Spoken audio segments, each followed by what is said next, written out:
Hola, mi nombre es Jimena Cecilia Trombeta. En el día de hoy quisiera acercar una pequeña conferencia que titulé La construcción de la figura de Evita entre la defensa de los derechos femeninos y la constitución de una imagen patriarcal.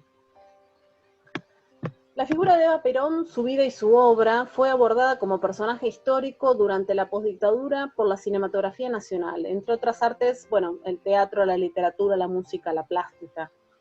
La imagen de Eva ya se había representado en diversas películas documentales, tanto en los 50 como en los 70. No obstante, el regreso de la democracia habilita una explosión de producciones que se multiplican aún más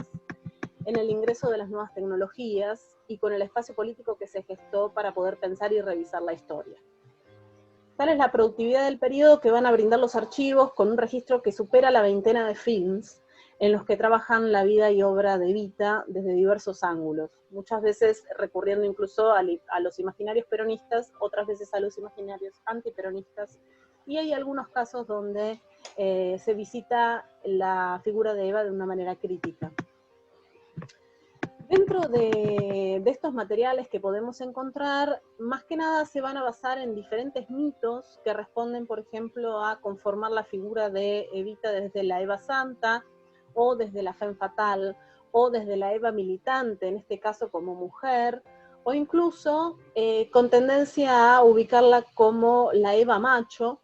y he encontrado, digamos, dentro de algunos de los materiales que trabajo, con una construcción de una Eva niña.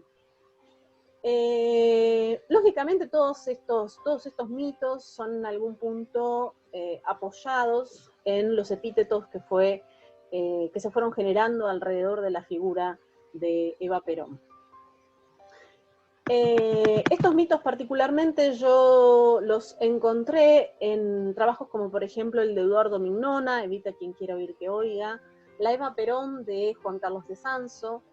Juan y Eva de Paula de Luque y Eva de la Argentina de María Seoane, que son específicamente los films que me interesa analizar a lo largo de esta conferencia. Las estructuras narrativas, documentales o ficción, los ángulos, los planos, el montaje, el vestuario, los gestos y las palabras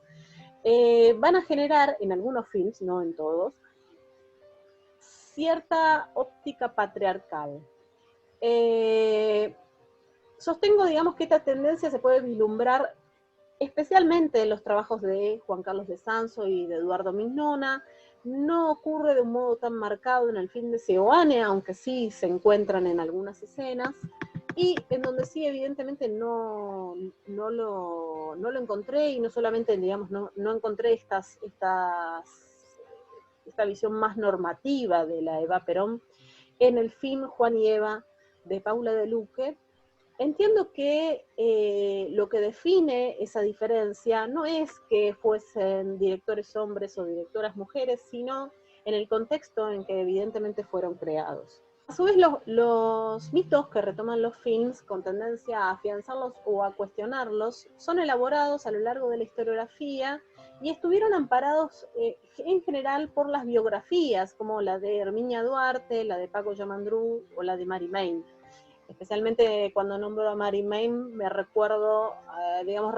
La mujer del látigo, y claramente lo ubico como un texto con un contenido fuertemente antiperonista.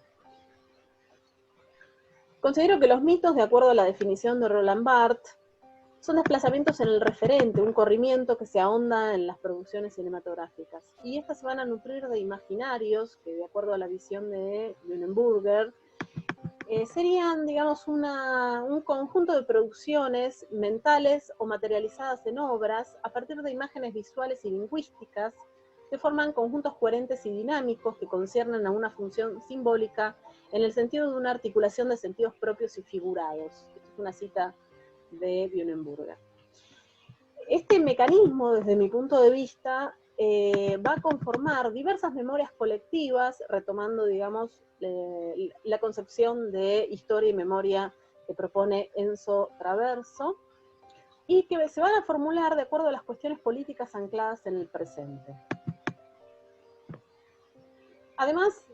al momento de poder observar, digamos, cuáles son las ópticas patriarcales, cuáles son los ejes que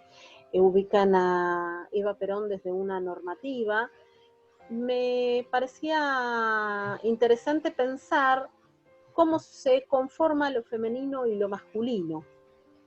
Tal, por ejemplo, como sostiene Judith Butler, el género es una percepción que efectivamente está construida por un espacio-tiempo específico que responde a una serie de líneas normativas, en este caso heteronormativas.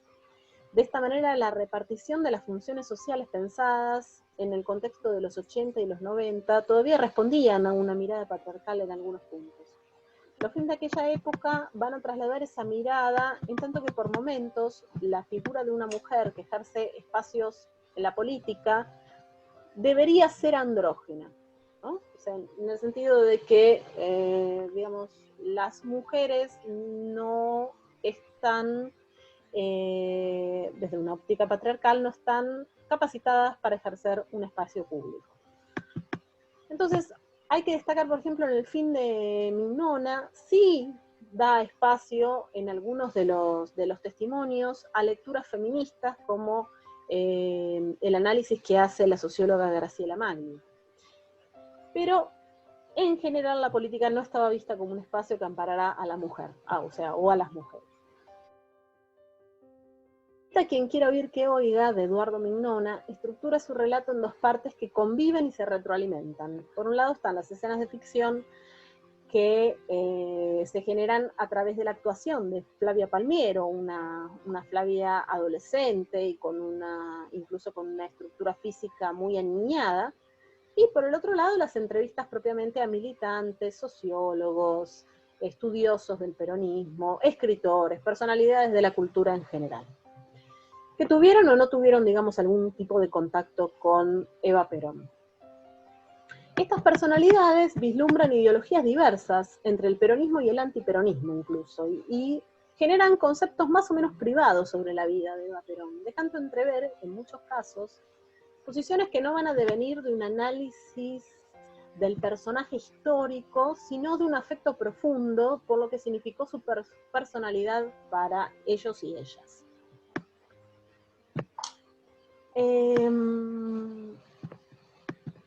Por ejemplo, hay un testimonio particularmente curioso, que es el de Arnaldo Raskowski, es un psicoanalista, que considera que Evita fue un ser asexuado, sin erotismo y resentido, de acuerdo a su análisis por su origen bastardo. Además, bueno, no se priva, digamos, de mencionar la personalidad de Eva como carente de empatía y de afecto por su entorno. Creo que es interesante rescatar este testimonio porque, lejos, digamos, de generar una veracidad histórica, sus palabras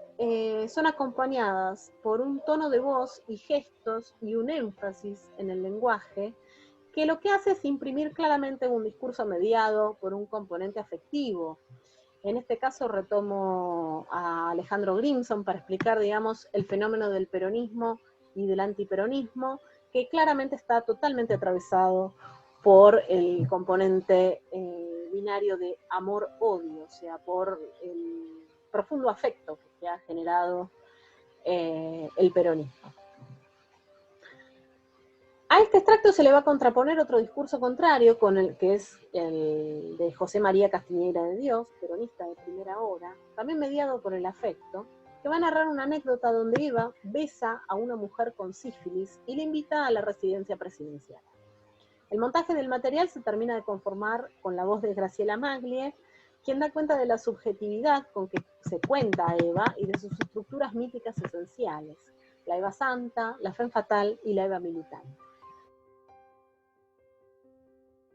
No obstante, hay que entender que estos discursos misóginos son contrapuestos en la mirada del film y se exponen como problemática del tema.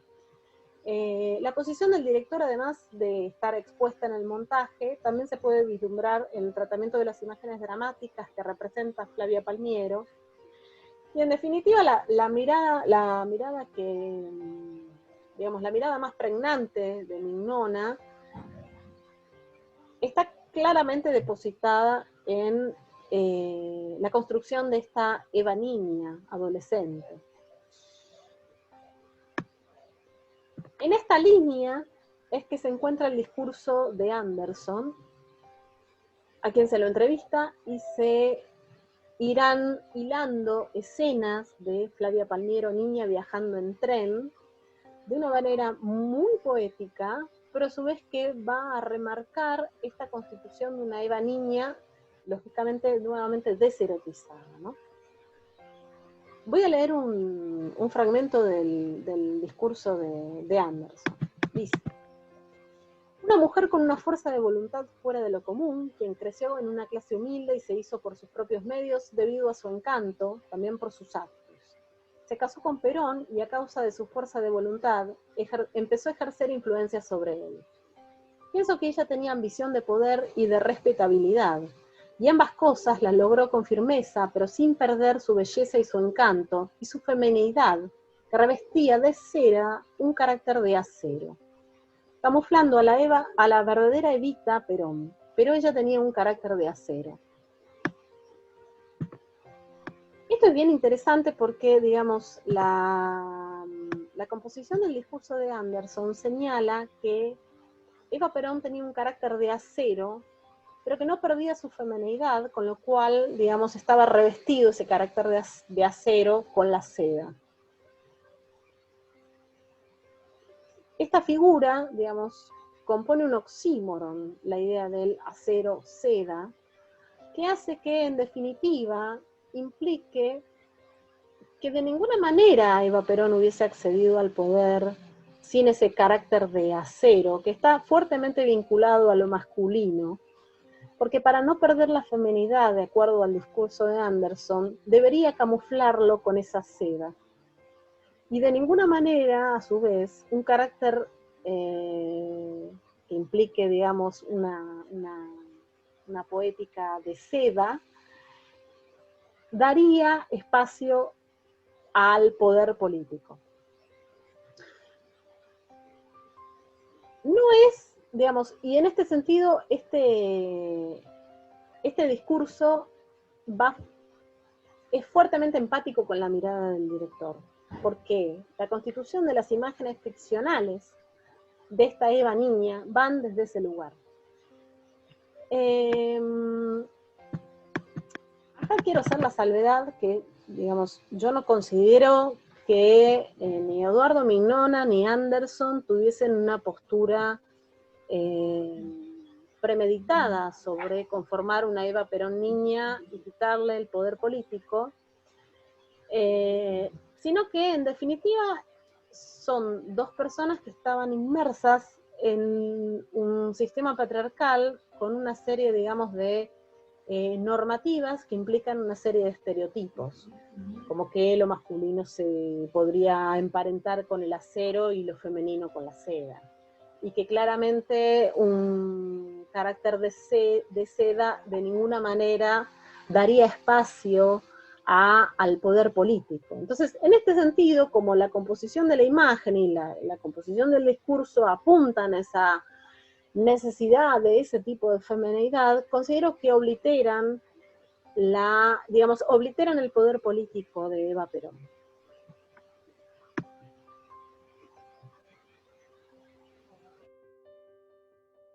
Eva Perón de Juan Carlos de Sanso, con el guión de José Pablo Feynman, sumado al cuerpo y la actuación de Esther Goris, van a construir una combinación dentro de Eva, que va a ir y venir por distintos estereotipos, por la Eva macho, por la femme fatale y por la Eva niña. Entonces, mediante las diversas escenas, se puede ver cómo Goris va a moldear ese carácter de la figura, de acuerdo a si se encuentra en el ámbito político o en el ámbito de lo público. En este sentido, digamos, no es la misma composición la que genera cuando está hablando con los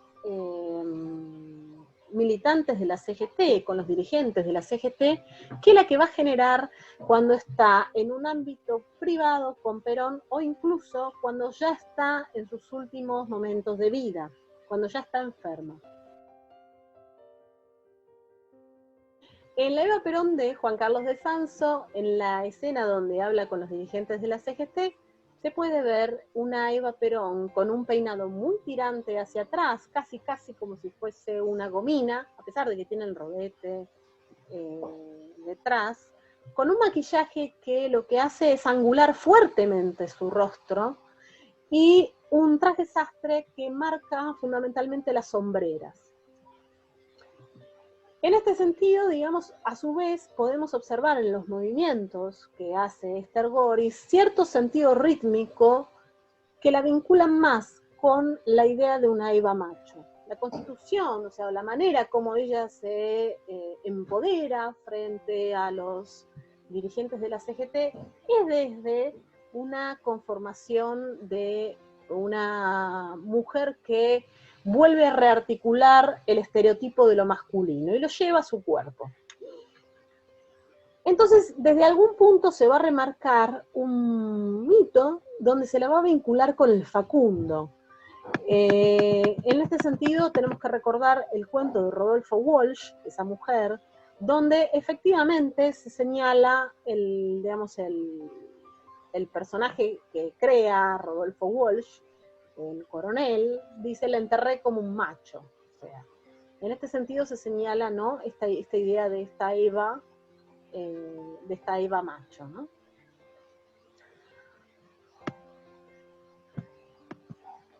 Sin embargo, la mujer en el ámbito de lo privado y previo a la participación política la van a conformar de un modo diferente. En el Luna Park o en la radio se imita el vestuario que se registra en las fotografías de los años 40, y en este sentido el estereotipo de lo femenino va a estar amparado en los registros e incluso en la biografía como la escrita por Paco Yamandrú. Y cito, va a haber dos mujeres, por un lado la actriz, ahí mariconea todo lo que quieras, mi viejo, pluma, lentejuela, lo que se te antoje. Y por el otro lado, lo que este mandón quiere hacer de mí, una figura política. Mientras Esther Goris dice este parlamento en el film, se mira al espejo comprendiendo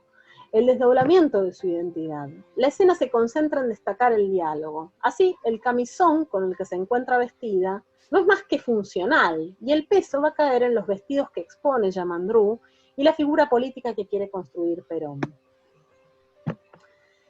Hasta ahora, digamos, el carácter y el glamour van a replicar en algún punto el estereotipo de la femme fatal, mientras que la mujer política la acercan a la Eva macho. El guión va a exponer ambas posiciones, pero con la enfermedad cambia bastante la perspectiva, porque lo que es interesante ver es que, lógicamente, la empatía de Feynman por la figura de Evita es de público conocimiento. Este reconocido filósofo e historiador de gran trayectoria militó en la juventud peronista, y si bien ha sido crítico con el peronismo, siempre vio en Eva una mujer que representa cabalmente la acción militante. Así la enfermedad habilita un contrapunto en la conformación de la imagen, muchas ocasiones con diferencias históricas e incluso con algunos hechos desmentidos. Se supone que Eva encargó armas al príncipe de Holanda para dárselas al pueblo. Este es uno de los hechos, digamos, que está en tela de juicio y aún se está estudiando. El film va a contar este hecho que se puede rastrear en distintas historias. Y lo que hace es narrarlo con una Eva Perón sentada en su parque, con dos trenzas, muy desmejorada por su enfermedad, que le habla a figuras como Cook, como los hombres de la CGT, y en ausencia de Perón. La composición del cuadro va a ser mediante un plano medio, donde se la ve a Eva ya muy enferma, como mencionaba, y se va a completar con este plano general donde vamos a ver a los personajes que acabo de nombrar.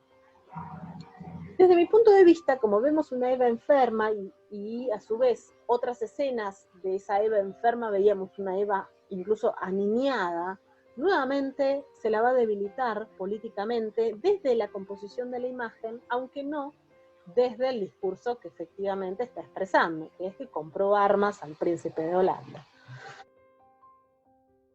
Juan y Eva de Paula de Luque no se va a filmar en el mismo contexto, de hecho se filma en el año 2011, y habilita una serie de luchas por los derechos de las mujeres, tales como el cupo en la política, la igualdad de salario, las luchas por el proyecto de ley que avale la legalización del aborto,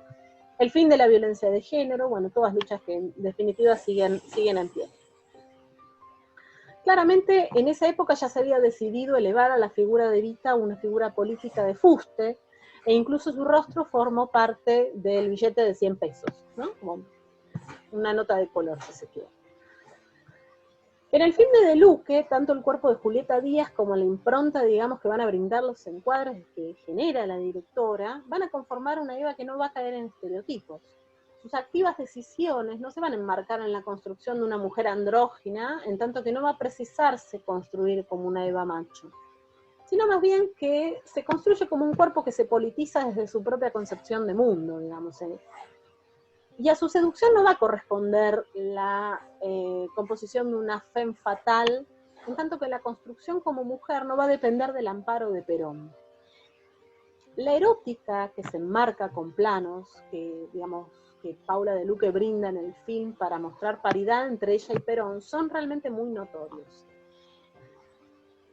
La erótica que formula la directora se traduce en una experiencia áptica, en la que la luz y la visión de la piel de los cuerpos de ambos protagonistas brindan desde la composición de un cuadro ese espacio de paridad. A su vez, digamos, De Luque, digamos, va a tener especial interés en mostrar que existió una separación entre la impresión aterradora que provocaba en la cúpula militar una mujer activa en aquella época, de lo que efectivamente era, de acuerdo a la construcción de Díaz, esa mujer, ¿no? O sea, Julieta Díaz no va a generar una mujer demoníaca y aterradora. ¿Sí? Digamos, logra componer una mujer de carácter. Además, De Luque no se va a limitar a respetar las normas genéricas del melodrama, sino que juega con ellas y ofrece una Eva muy activa que no va a caer en el estereotipo de lo masculino. Incluso uno de los elementos que es muy interesante dentro del film es que va a habilitar, cosa que no sucede en los otros materiales que trabajo, va a habilitar escenas donde veamos las luchas feministas a cargo de muchas mujeres, o sea, donde veamos que no fue solamente Eva Perón la que luchó por los derechos de las mujeres, sino que existía ya un movimiento que estaba siendo gestado desde el socialismo y que efectivamente, bueno, Eva Perón sí lo iba a canalizar. E incluso apuesta a un componente más que se basa en un elemento histórico, en una declaración en realidad, donde genera que esté dentro de la composición de la figura de Perón, la figura de Blanca Luz Brum, quien dentro del film va a ser quien le haya escrito los discursos a Juan Domingo Perón. Este es un hecho histórico que la propia Blanca Luz Brum se atribuía, pero que bueno, también es un elemento a constatar con documentación.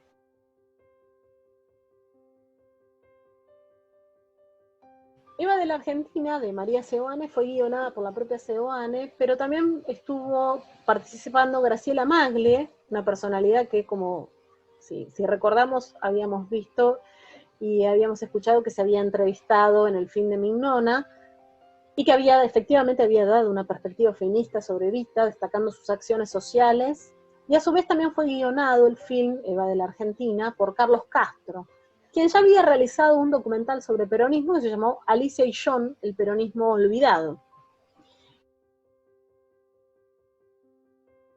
Este film, que goza de una gran cantidad de archivos fílmicos sobre la primera hora del peronismo, es en su esencia una creación basada e inspirada en los dibujos de Francisco Solano López. La presentación del personaje de Eva se compone como una Eva niña animada y va a seguir estas escenas que también se van a ir entrecortando y distribuyendo a lo largo de todo el film, van a componer el histórico viaje de Eva Perón a Buenos Aires, ¿no? Y en algún punto esto retrotrae y genera un homenaje al film de Mignona. En las primeras escenas, la imagen de Eva se va a construir mediante otro personaje histórico presente en el film, que va a ser el que narre la vida de Eva Perón, que es Rodolfo Walsh. Y si bien la narra la voz masculina, se le van a atribuir discursos que van a dar cuenta del estilo patriarcal que reinaba en la época de Eva. Así se van a hacer, por ejemplo, mención a tiempos oscuros donde los empresarios se aprovechaban de las debutantes para actriz, y esta denuncia sobre las acciones de violencia de género impresas sobre los cuerpos femeninos se van a apoyar en los dibujos que construyen el cuerpo masculino del empresario como un foco que asocia el poder al gesto libidinoso en pos del sometimiento de la mujer.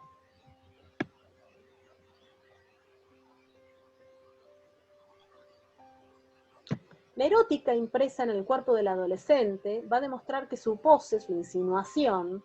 es en realidad producto del gesto de ese empresario. De este modo se desarma el concepto de femme fatale, ya que no es una acción que provenga de la propia Eva, sino un mecanismo generado desde la focalización de la mirada del director del casting en este caso. No obstante, el film recompone la erótica de Eva ofreciendo otros planos entre ella y Perón. En este sentido la compone como cuerpo deseante y resalta el amor entre ambos mediante una analogía política. Si la causa del pueblo es su propia causa, no dejaré de estar a su lado hasta desfallecer.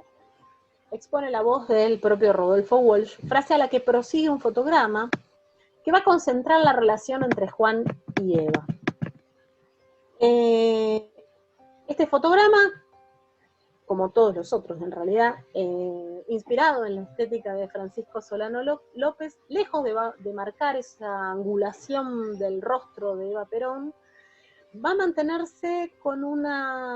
rostro más redondo,